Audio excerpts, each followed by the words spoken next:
নমস্কাৰ আজি দেশৰ লগতে ভাৰতৰ বিভিন্ন প্ৰান্তৰ পৰা কেইবাটাও গুৰুত্বপূৰ্ণ খবৰ যুগুত কৰা হৈছে তাৰে ভিতৰত প্ৰথমটো খবৰেই হৈছে এতিয়াৰে পৰা জুবিন ক্ষেত্ৰত নচলিব উদ্ভণ্ডালি আৰু উদ্ভণ্ডালি চলিলেই বিপদ নিশ্চিত সেই সকল লোকৰ এনে ধৰণৰ মন্তব্য কৰি এতিয়া জুবিন ক্ষেত্ৰলৈ ওলাই আহিছে হাজাৰ হাজাৰ স্থানীয় লোক আৰু এই সন্দৰ্ভত সবিশেষ তথ্য জনাবলৈ চেষ্টা কৰিম ফুল স্ক্ৰীনৰ জৰিয়তে পুনৰ জনাইছো এতিয়াৰে পৰা সোণাপুৰৰ জুবিন ক্ষেত্ৰত নচলিব উদ্ভণ্ডালি এতিয়াৰে পৰা কোনো কাৰণতে জুবিন ক্ষেত্ৰত উদ্ভণ্ডালি অতপালি চলাবলৈ দিয়া নহ'ব একাংশ জুবিন অনুৰাগীয়ে নিশা হ'লেই মদ ভাং খাই উদ্ভণ্ডালি কৰে জুবিন ক্ষেত্ৰত জুবিন গাৰ্গৰ আত্মা এটা অতিকৈ পবিত্ৰ আত্মা সোণাপুৰৰ জুবিন ক্ষেত্ৰ এতিয়া পুণ্যভূমিলৈ পৰিণত হৈছে যিহেতু জুবিন গাৰ্গে শান্তি বিচাৰিছিল গতিকে ইয়াত ধূপ চাকি জ্বলাই শান্তি লওক সোণাপুৰৰ জুবিন ক্ষেত্ৰত উদ্ভণ্ডালি এতিয়াৰে পৰা নচলিব দিনে-নিশাই উদ্ভণ্ডালি চলোৱা লোকৰ বিৰুদ্ধে ওলাই আহিছে এনেদৰে এতিয়া সোণাপুৰ ডিমৰীয়াৰ হাজাৰ হাজাৰ স্থানীয় লোক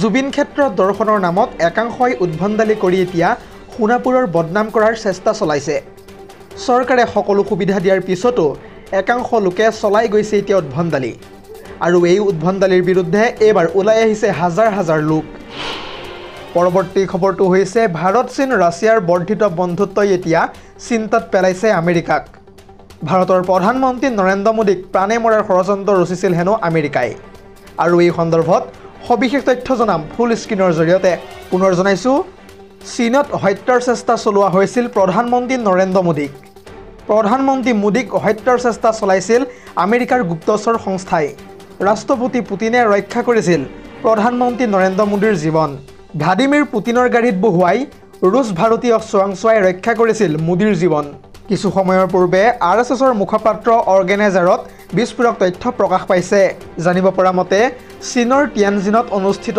চাংহাই সহযোগিতা সংস্থাৰ বৈঠকৰ সময়তে চলিছিল এই ষড়যন্ত্ৰৰ কাম-কাজ মাৰ্কিন গুপ্তচৰ সংস্থা তথা CIA প্ৰধানমন্ত্ৰীক হত্যা কৰাৰ ষড়যন্ত্ৰ চলোৱাৰ অভিযোগ এতিয়া উত্থাপিত হৈছে ভাৰতীয় চোৱাংচোৱা আৰু ৰাষ্ট্ৰীয় চোৱাংচোৱাৰ বাবে ৰক্ষা পৰিছিল প্ৰধানমন্ত্ৰী নৰেন্দ্ৰ মোদীৰ প্ৰাণ চাংহাই সহযোগিতা সংস্থাৰ বৈঠকৰ সময়ত প্ৰায় ৪৫ মিনিট পুতিনে নিজৰ গাড়ীত বহুৱাই ৰাখিছিল প্ৰধানমন্ত্ৰী মোদীক আৰু সেই সময়খিনিতে ভ্লাদিমিৰ পুতিনে প্ৰধানমন্ত্ৰী নৰেন্দ্ৰ মোদীক কৈছিল CIAৰ ষড়যন্ত্ৰ আৰু হত্যাকাৰী প্ৰেৰণৰ সকলো কথা পৰৱৰ্তী খবৰটো হৈছে কংগ্ৰেছ সভাত বাংলাদেশৰ জাতীয় সংগীত গোৱা শ্ৰীভূমিৰ কংগ্ৰেছ সদস্যৰ বিৰুদ্ধে ৰুজু কৰা হ'ব এবাৰ ৰাষ্ট্ৰদ্ৰোহৰ গোচৰ আৰু এই সন্দৰ্ভত ইতিমধ্যে কঠোৰ হৈ পৰিছে ৰাজ্যৰ মুখ্যমন্ত্ৰী হিমন্ত বিশ্ব শৰ্মা আৰু এই সন্দৰ্ভত মুখ্যমন্ত্ৰী শৰ্মাই কি মন্তব্য কৰিছে সবিশেষ তথ্য জনাম ফুল স্ক্ৰীনৰ জৰিয়তে পুনৰ জনাইছো শ্ৰীভূমিত কংগ্ৰেছৰ সভাত বাংলাদেশৰ জাতীয় সংগীত গোৱাক লৈ কঠোৰ হৈ পৰিছে এতিয়া মুখ্যমন্ত্ৰী হিমন্ত বিশ্ব শৰ্মা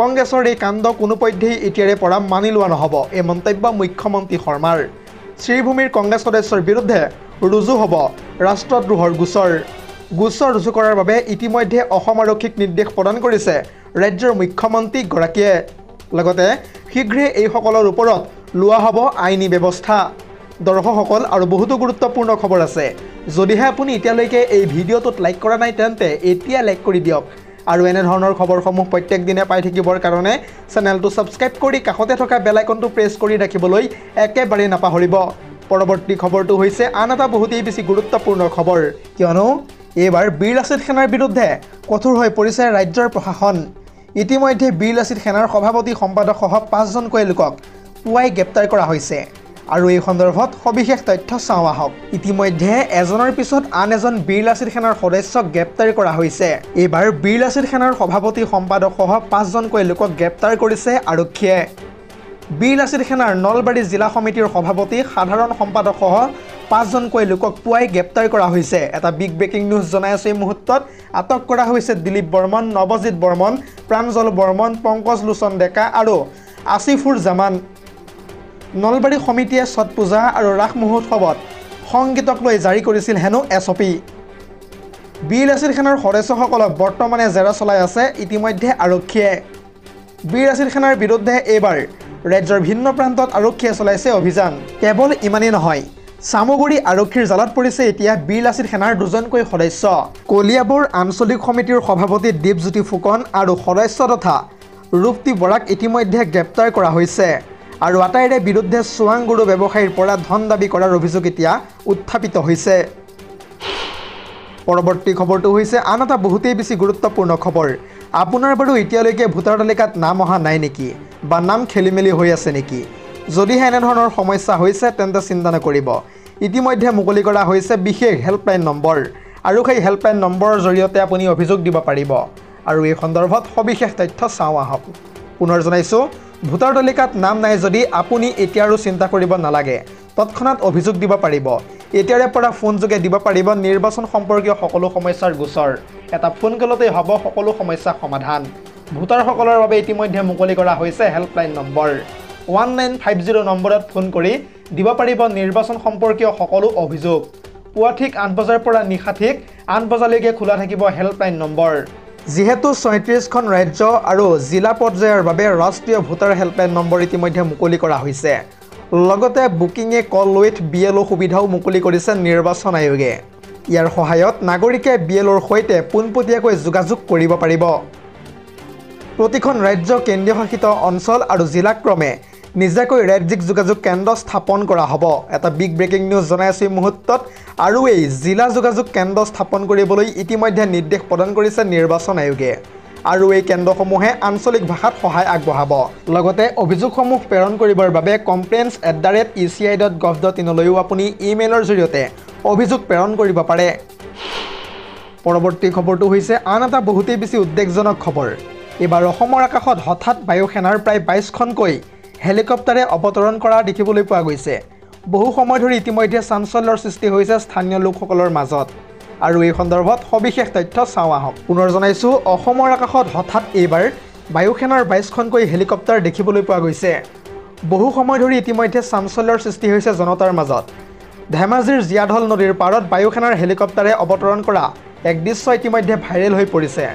22খনকৈ হেলিকপ্টাৰৰ অৱতৰণক লৈ স্তম্ভিত হৈ পৰিছে এতিয়া জনজীৱন। আৰু তাৰে পৰিপ্ৰেক্ষিতত এতিয়া বহু সময় ধৰি পাৰাপাৰহীন হৈ পৰিছে সমগ্ৰ অঞ্চলবাসী। পৰৱৰ্তী খবৰটো হৈছে পুনৰ একশ্যন মোডত এইবাৰ প্ৰশাসন। বুলডোজাৰৰ শব্দত কঁপি উঠিছে এইবাৰ নামনি। কেইবা বিঘা ভূমি, বহুকেইটা ঘৰ মুহূৰ্ততে হৈ পৰিছে এতিয়া তছনছ। আৰু এই সন্দৰ্ভত সবিশেষ তথ্য চাওঁ আহক। পুনৰ জনাইছোঁ, একশ্যন মোডত পুনৰবাৰ প্ৰশাসন। বুলডোজাৰৰ শব্দত কঁপি উঠিছে এইবাৰ নামনি। কেইবা বিঘা ভূমি, বহুকেইটা ঘৰ মুহূৰ্ততে হৈ পৰিছে তছনছ। বঙাইগাঁও জিলাৰ ধনতোলাৰ নানকাৰ গাঁৱত পুৱাই চলিছে এতিয়া বৃহৎ উচ্ছেদ অভিযান।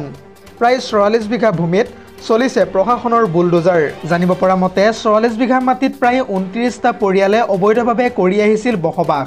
আৰু সেই ঠাইতে পুৱাই চলিল প্ৰশাসনৰ বৃহৎ বুলডোজাৰ। আৰু সেই ঠাইত উচ্ছেদ কৰিবলৈ লওঁতেই স্থানীয় লোকে প্ৰদান কৰিছিল বাধা। মাটিৰ গৰাকীয়ে 44 বিঘা ভূমিৰ বাবে আদালতত ৰুজু কৰিছিল হেনো গোচৰ। আৰু সেই গোচৰ ৰুজু কৰিও লাভ নহ'ল এতিয়া বেদখলকাৰীৰ। আৰু তাৰে পৰিপ্ৰেক্ষিতত পুৱাই প্ৰশাসনে চলাইছে সেই ঠাইত বৃহৎ উচ্ছেদ অভিযান।